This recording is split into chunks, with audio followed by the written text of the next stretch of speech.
Andong, nag-alisa na ang mga tao. Kinukurakot daw natin sahod nila. May nahanap na akong papalit sa kanila. Magpakita kayo.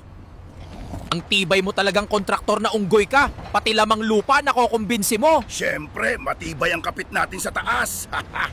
Kala ko malakas ka sa taas, bakit nagrarally na ang mga tao? Tinawagan ko sila, hindi na nasasagot. Di ko alam kung lowbat o natupad na yung birthday wish ni Cara David.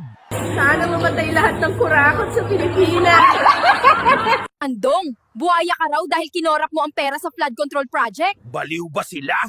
May buhaya bang maraming balahibo at gwapo?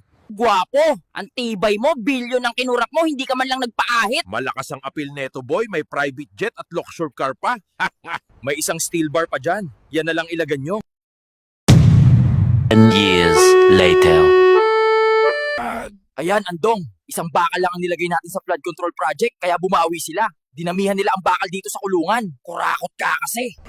Teka, bakit wala dito si Bryce at Diskaya? Kanina ko pa iniintak. Andun pa sila, umattend ng graduation, nagbabasa ng pangalan. Kung hindi lumakas ang ulan at bumaha, hindi sana mapapansin yung flood control project natin. Karma mo yan, unggoy, at ng mga kontraktor. Haha.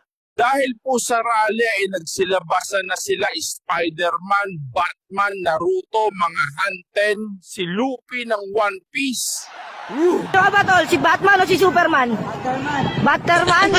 At sino ba yung hinayupak na yan?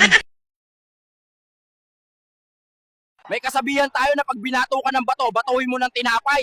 Okay lang sana kahit hindi tinapay, kahit bato na lang din, pero wag naman tae, grabe kayo. Ang arte mo, buti nga sa'yo, andong tae lang. Ako, tinamaan ako ng isang buong hollow blocks, umuwi na tayo, parang awa muna.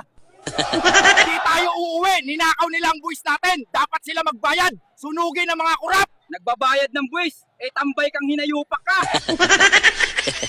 Andong, pakainin mo yung kabayo at ilaban mo sa karera, magsusumba ako. Akong bahala. Pag ako nag-alaga, siguradong panalo.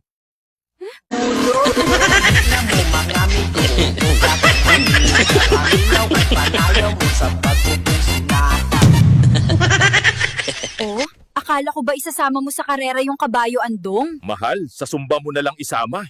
Mas malambot pa ang katawan kesa sa'yo.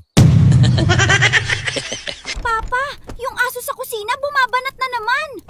Asa na yung walang kwentang asong yun at ako ang babanat sa kanya? Di ko tama na pero masabi mo sa akin humirit ka pa ng isa. Kung ba yun, hindi mo na ngayon. Papa, sabi mo babanatan mo yung aso. Bakit boy pa hanggang ngayon? Mas may talent pala yun kaysa sa'yo, puro kakain.